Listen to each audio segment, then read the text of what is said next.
Cthulhu fhtagn and happy holidays, hackers. The stars are right once again, and I, Al-Hazred, am back once more to teach you more of my dark, tainted arts. Today, we're going to be tackling more of TryHackMe's Advent of Cyber 2022 event.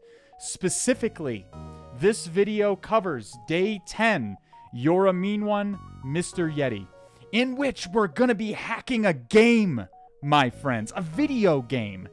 You might be a bit daunted by this challenge, considering we are going to be dipping our, no doubt, very finely pedicured toes into memory exploitation. However, do not fret. The fine people at TryHackMe have selected just the right scholar of the black magics to guide you through this one. I assure you that by the end of this video, all will be deobfuscated, more wrinkles will be added to your brain, and that unconscionable bandit Yeti is going to be 0-10 on the scoreboard. Now, I don't have a musical number prepared like Husky Hacks. And honestly, you should be thanking me for that because I also don't have his pipes. So with no further ado, let's just hop into the challenge. Now, like proper gamers, we're going to be starting with the lore. The lore must always be respected. And if you read through our lore for this episode in the Nightmare Before Elfmas saga, we find that unscrupulous bandit Yeti, thus far having been unsuccessful in breaching our impenetrable cyber defenses, has instead turned to tainted eldritch magic and has sealed our dear Elf McSkitty inside of a video game. Subsequently, he has challenged her coworkers to complete that video game in order to free her. They have thus far been unsuccessful despite their best efforts and have come to us in their hour of need for assistance. Now, some of you, like me, may have some questions, such as, if the bandit Yeti has this kind of power to just straight up isekai someone into a video game, why is he bothering with just trying to steal Santa's naughty or nice list off of the website? But we don't have time to worry about that. We do not have time to be concerned about that. Elf McSkitty is in danger, so let's hop in. There's no time to waste. Start machine. We immediately have to wait a while the machine starts up. I'm going to be recommending that you use the attack box for this one. There is some additional software you're going to need to install in order to follow along with this tutorial. If you would like to use your own virtual machine, the instructions to install said software is in the written portion of this challenge, so check that out. But for simplicity's sake, in this demonstration, we're going to be using the attack box. So I will fast forward the video until the attack, to when the attack box is ready, and then we'll get started. Elf McSkitty awaits. Okay, we're ready. So in order to start the challenge, all you need to do is click on this Chrome icon that says Save Elf McSkitty. Just double click on that, and nothing's going to happen for just a moment. So just give it a second. Don't be impatient with it. It will open, I promise you. We're just going to take a second and talk about how software works. So software, and that includes video games and corporate software and basically anything that runs on computers, runs by the same basic principles. And that's that when the process starts running, it gets loaded into memory, into random access memory. This is so that the CPU can access it very quickly. Because various things, when stuff is executing, the CPU doesn't have time to read straight from disk. So instead, it loads the code into memory and all the data that the program needs into memory so it can access it very quickly. And that's why computers can work as they do and not be intolerably slow all the time. So that memory is now loaded. That memory is accessible to us if we can access the process. And it contains all of the data of the software, and including various variables. And I'm taking the moment to lay the groundwork for what we're going to talk about in the rest of this video. So keep that in mind. We're going to talk more about memory going forward. You're probably going to get this screen to start up. Don't be worried about that. Chrome is just complaining that it's not able to establish a secure TLS session with the web server. Just click on this advanced button in the bottom left and click on proceed, and it should load up just fine. Now, as we see, the window is a little bit bigger than I can clearly show you with this split in half. So instead, I'm going to click this view in full screen button down in the bottom and open up a new tab where I can view it properly, and then we're going to maximize Chrome. Perfect. Ideal. So, we appear to be in some kind of beta version of Pokemon Scarlet and Violet, perhaps? No, that's not right. The frame rate is way too high for that. Regardless, we're somewhere. We're inside of a video game. We know that. We're playing a video game. We're gamers. We know what video games are. This is a video game. So we see that we have some controls to play the game. Use the arrows and spacebar. Okay. Already, I'm already that prevaricating bandit Yeti is triggering me without using WASD controls like he should. So, but there's no time for that, okay? Elf McSkitty is trapped. Elf McElf. My goodness. That rancorous scoundrel, the Bandit Yeti, has changed Elf McSkitty's name to a cruel mockery of itself. Why is my name changed to Elf McElf? Who did this to me? I think we have some guesses, Elf McSkitty. We can walk around again with the accursed arrow keys for some reason. Okay, we have a health bar up in the top right. Notice with the heart there. We can walk around. Let's see. There's a log. There's a cabin up here. Doesn't look like we can go in there despite there being an open door. We come over here. This appears to be some kind of barrier, and this appears to be. Is this the new evolution in Pokemon Scarlet and Violet? I thought we established that this isn't. Whatever. What is this? A guard? What kind of a guard? What kind of wacky eldritch guard? Whatever. Hey there. Welcome to my 5-star prison. I hope you enjoy your stay. We appear to be in a forest, sir. Hey guard, I'm actually trying to escape. Any useful suggestions? Don't laugh at Elf McSkitty, friends. Okay? She's an elf. She's busy making toys. She's never been to prison. She doesn't know what guards are for. Okay? An escape, you say, but I've worked very hard in making your cell comfy enough. You even have room service. Excuse me, sir, I appear to be in a snowy fort. Whatever. Besides, the jail is as secure as it gets. Let me tell you, you wouldn't be able to get out even if you were one of Santa's flying reindeer. Monka S. The only way out is through the door behind me, and I'm not opening it for you. Pretty please. Ugh. Elf McSkitty is so sweet. No. Pretty please. Still no. Pretty please. Third time is the charm. You are one annoying elf. Let's make a deal. I'll think of a number between 1 and 99999999. If you can guess it, you're out. Good luck with that one. I'll take that bet, my friend. So you're telling me there's a chance? Yeah! All right, let's do it. Easy. Easy. I'm a gamer. Easy. Oh, you know what? I should have known. 801-86928 was going to be my second guess. Oh. Double or nothing. Double or nothing. Come on. It's not like you can read minds, dude. Now go back to your jail and enjoy the view of our 5-star windows. We don't have time for this chat. Oh. You know what? I think I might have an idea, my friends. I think I might have an idea. What if, and hear me out on this, what if we maybe did something perhaps less than fair? Perhaps to equal the surreptitious actions of the Bandit Yeti. What if we channeled our inner Billy Mitchell and Todd Rogers?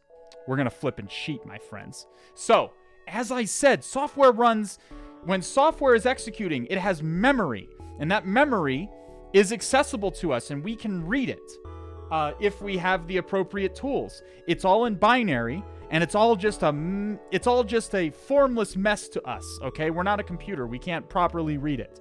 But with the proper tools that can translate it for us and parse it for us, we can extract useful information out of it. And that's what we're going to be using. That's what we're going to be using a special piece of software for today. It's going to be Cetus, a simple browser plugin for Firefox and Chrome, allowing you to explore the memory space of WebAssembly games that run in your browser. Now, I'm sure that you're as much of a devout cephalopod enthusiast as I am, and we're very thrilled to see that the logo is one of our divine cephalopod friends. However, that doesn't make any sense because, again, this is a cephalopod. An octopus is a cephalopod, not a cetacean, which is from the word cetus, which means whale, which is also a constellation of a whale. So, it does bother me a little bit, but we don't have time for that. I'm getting off track. My point is, we can use Cetus to help us out here.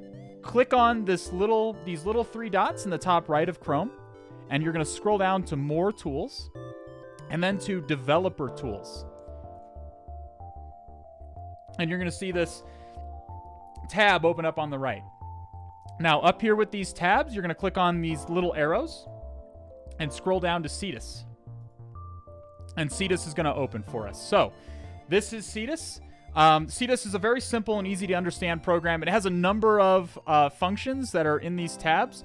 For the purposes of this exercise, we're only going to be using the search and the bookmarks function. But I do encourage you to play around with the other ones because they can get kind of fun. Now, what if we were to use Cetus, use our dark eldritch arts to read the guard's mind and discover what number he is thinking of, and then we could just tell it back to him? That seems very would be very OP indeed, my friends. So how would we do that? Well, we need to find where the game is storing the number in memory. Okay? We can't just read memory. It's not going to be clearly labeled for us like guard number : with a number after it. It's not going to be that simple. It's in binary. It's going to be in some seemingly random place as far as we can tell. But Cetus can help us with that. So let's go ahead and talk to the guard again. Okay. We have to click through all the dialogue again. Get to the part where he asks us for a number. We're going to go again, and this time I'm going to make a very good guess. I'm going to go with 6. Oh, shit, every time. This guard, man, this 2-timing delusory guard. My goodness. All right, so his number is 349-38529. So what if we searched for that value in memory and found where it's sitting in memory right now? It has to be sitting in memory somewhere. So let's look. 349-385-29. So the comparison operator is how we're going to compare this to the values that are found in memory. In this case, we're going to find values in memory that are equal to the value we've put in this box. NE is not equal, LT is less than, GT is greater than, LTE is less than or equal, and GTE is greater than or equal. All we need is the EQ, which is equal for right now. Data in memory is going to be in various data types. Okay, even the numbers are represented differently depending on what kind of number it is. Like, for example, an integer, like 1, 2, 3, 4, 5, 6, is going to be represented differently than a floating point number, like 3.14, or any number with a decimal point. Okay? In this case, the guard has given us some very specific parameters. He said between 1 and 99999999. I think that was enough 9s. But that indicates we can probably guess it's going to be a 32-bit integer. Probably. So we can go ahead and put I32 for 32-bit integer, and we can try and search. And alas, we get a result. But you might be like, Al, my friend, this address, it says that it found this value at this address, but this doesn't look like this number at all. In fact, there are some letters Like, I remember first grade, Al. There are no letters in my numbers. What is going on here? Well, let's take a very brief segue and let's talk about numeral systems. Okay? Numeral systems. I'll just open up Notepad so it'll be easy. So, by the numeral system, you probably know, if you were to count to 10 in a numeral system that you know, it would go something like this, starting with 0. 0, 1, 2, 3, 4, 5, 6, 7, 8, 9. There are 10 distinct digits in the numeral system that you know. If you count from 0, you get 10 digits in before you run out of digits. What do you do when you run out of digits? I.e., when you get to 10. Let's go ahead and move this so you can see it properly. You rotate back around, and you start again with 0, but put a 1 next to it. Right? 1, 0. Right? Then we go with 1, 1, and then 1, 2, and then 1, 3, and so on and so on and so on, until we run out of digits again. We get to 1, 9, and then we wrap it around again, and now it's 2, 0. Right? And you might wonder why I'm describing how to count to you. This is important. Just stick with me, okay? This is a base 10 numeral system. Base 10, because there are 10 digits. 10 distinct digits. But there are other numeral systems out there with different bases, okay? One of them is called hexadecimal. Hexadecimal is base 16. What does that mean? It means there are 16 unique digits. First, you start with the 10 that you know. If you were going to count to 10 in hexadecimal, you'd start with 0, 1, 2, 3, 4, 5, 6, 7, 8, 9. Everything is normal. But instead of going to 1, 0 or 10, you'd go to A, and then B, and then C, because there are more digits.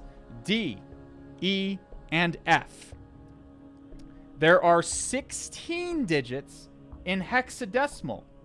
And if we want to count past F, which is the 16th digit, or number 15, what comes next? We do the same thing you do in the base 10 numeral system. You loop back around to the beginning, you start with 0 again, and you put a 1 next to it. 1, 0.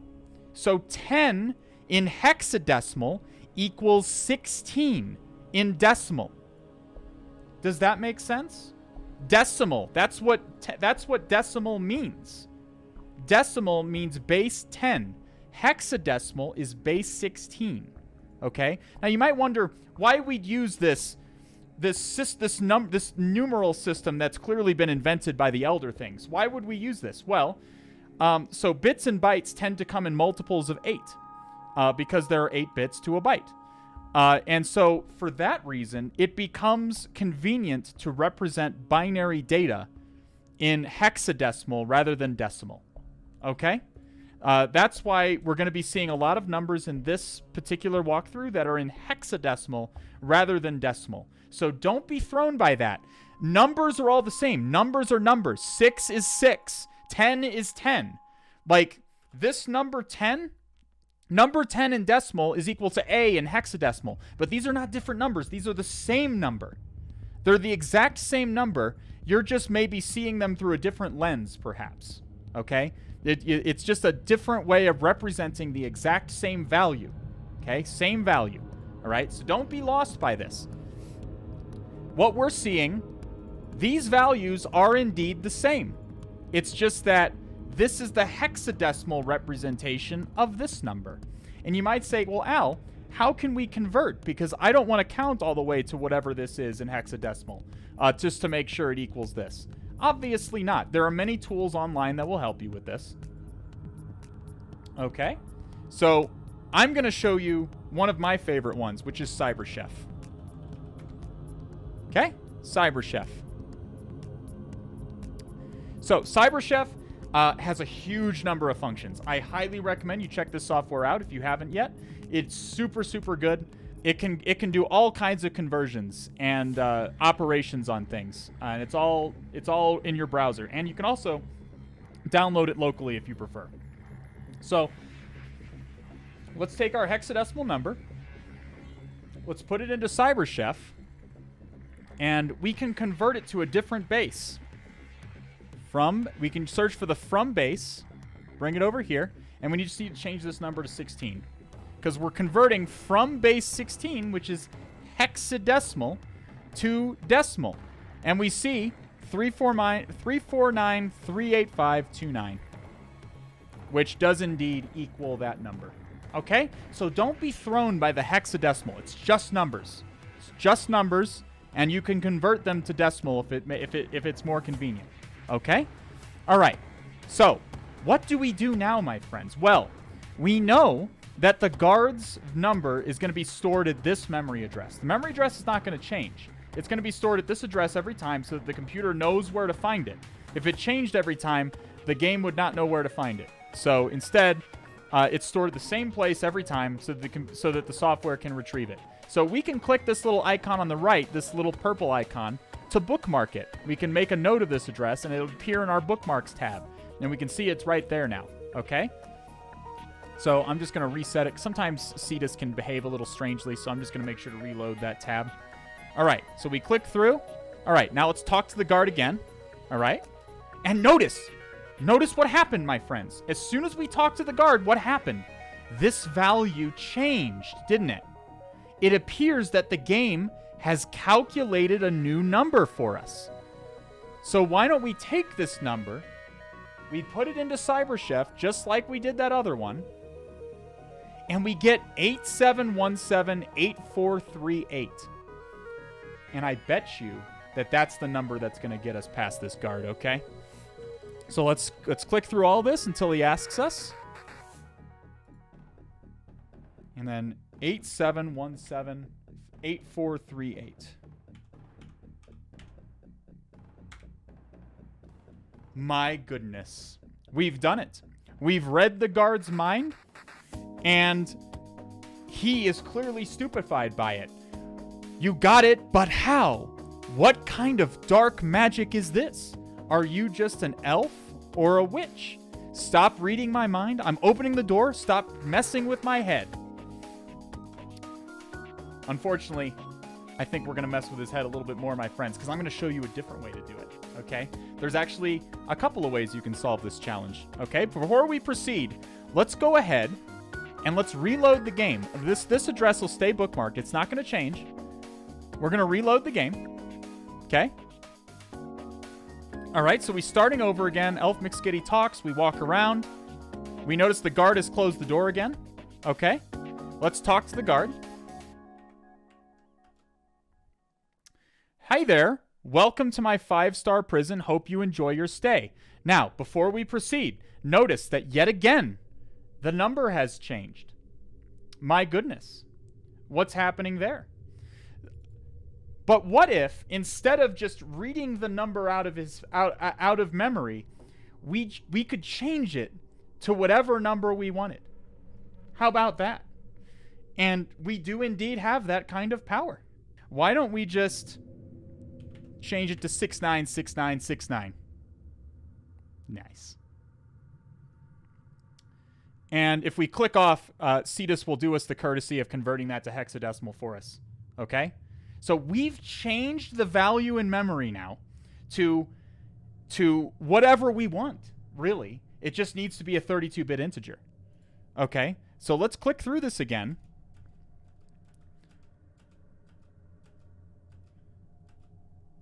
Okay? And we put in 696969. Nice. And we hit enter. And my goodness, we have, instead of reading his mind, we have channeled our inner Christopher Nolan's and we've incepted the number inside of his brain. We control his very thoughts, my friends, with our dark arts. My goodness, wonderful. All right. Nothing can stop us now, my friends. Let's proceed. Finally out of there. Now let's move on. Excellent. Excellent. Bandit Yeti, why are you out of the prison? Did the guard fall asleep again? Huh? Who's talking? I'm the fearful Bandit Yeti. Ah. That yellow-livered double-dealing Bandit Yeti. I'm at the end of the bridge, but the devs were too lazy to make a camera close-up for me. Well, I'm not actually here. This is my avatar. Pretty nice, huh? In reality, I'm running free and infiltrating your networks. Oh my goodness. Monka S. In any case, you'll never see the real me, because you won't even make it through this bridge. All of Santa's servers will be mine. Christmas will be ruined. All right, well, clearly there's no... Okay, I can do this. Okay, this is not too hard. We can do this. We're gamers. Here we go. Oh, God. Oh, jeez. Oh, my God. Okay. Well, that went about as well for us as the boardroom scene in RoboCop went for that one guy. So that's good. That's good. Good first attempt. Good first attempt. Okay. Well, let's walk back over. But what if? I know you guys are very smart. I always love that about you guys. You guys are always thinking ahead. My viewers are always thinking ahead. I love that about them. And you're thinking, how can we twist the reality of the game to our will once more? Well, what if it didn't matter how many snowballs hit us? Notice that when we get hit, our HP goes down, right? I'll show you again. Notice the green bar goes down there on the right. There you go. And then when it runs out, it sends us back to the beginning. And Elf McSkitty laments that she doesn't have enough HP. If only she had more. I think we can help her out, okay? All we need to do, as we've already shown, that we can not only view memory, we can modify it. We can change it to our will. So, if we can find where in memory the game is storing the character's HP, we can then modify it to whatever HP value we want. How about we do that? But again, we don't know where it's storing it. And we don't have a way, like with the guard, of easily searching for it. Like the guard gave us a number and we were able to search for that number in memory. Unfortunately, we don't know what value is assigned to our HP. We don't know that. So instead, we need to do what's called a differential search. What is a differential search? Put simply, a differential search is simply an iterative search. We're going to do several searches in a row, and every search is going to only search the results of the previous search. So we're going to do one search, and it's going to produce a set of results, and from those results, we're going to do another search that's going to produce a smaller set of results from those results, and so on and so on and so on, until we're down to only a few results that match our parameters. So, how about, in order to start a differential search in Cetus, we need to search with no value at the beginning. Okay? We need to search with no value. We're going to search, and we see that Cetus returns like 450,000 results. And that's because it's returning every result in memory. Okay? So what if we walk forward here and get hit by a snowball? Okay? We took some damage there. Our HP went down, right? So now let's do another search, and instead let's search for values that are less than what they were before. Okay? We're going to return all results that have decreased since the last time we have searched. And now we get only 31 results. Splendid. So let's do it again. We take damage, our HP goes down, we search again, and now we have only 9 results. And we can keep doing this. Search. Now we have only 3 results. We take hit again. We search. Now still only 3 results. Now, if you're looking down here in the bottom, you can probably guess which one do you think is our HP? Is it going to be one of these crazy hexadecimal values? Or is it going to maybe be the 25? My guess would be a developer is not going to choose one of these crazy values. Now, this value is probably hexadecimal in memory as well. Again, remember, all of these are just numbers. All of these are just numbers. Cetus is choosing how to relate the number to us depending on what it is. In this case, it's seeing that it can either show us 25 or some crazy hex. And since 25 is a nice round number, Cetus is showing it to us in decimal because it's trying to be smart. These are just random hex stuff, so it's not really useful to show it to us in decimal. Our guess is that this is probably our HP in this memory address. So let's try bookmarking that. And let's test our theory. Let's see if when we get hit, it goes down again. Look, it went down to 10, didn't it? It went down to 10. And now if we get hit again, what's going to happen?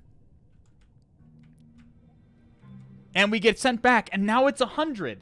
It looks like 100 is our HP by default. We now know where HP is stored in memory, don't we? And what can we then do? What are we going to do now? Well, we did it with the guard, my friends. We can just take this and change it to whatever we want. Nice. Keep in mind, it has to be, I believe this is also a 32-bit integer, so you're not going to be, so don't try to make it any, like, super crazy values. And it's going to go back to showing hex if you click off somewhere. So, now let's just walk through. And notice we get hit, and the values go down. Look, the values go down, but we have so much HP that the snowballs don't kill us. We're invincible, my friends.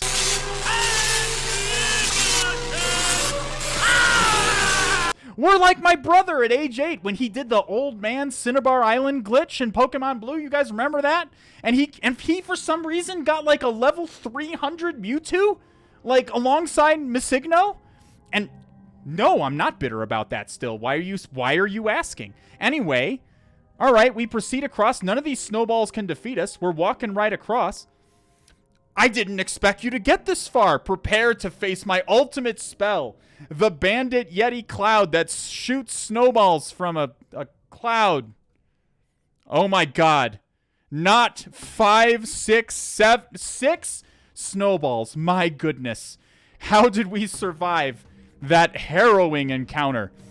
That's impossible. This game was designed to be unwinnable. We're just that good, friends. We're just that good. All right. Let's confront this guy. Please don't hurt my beautiful avatar. Oh, you mendacious. You prevaricating. You unregenerate scoundrel.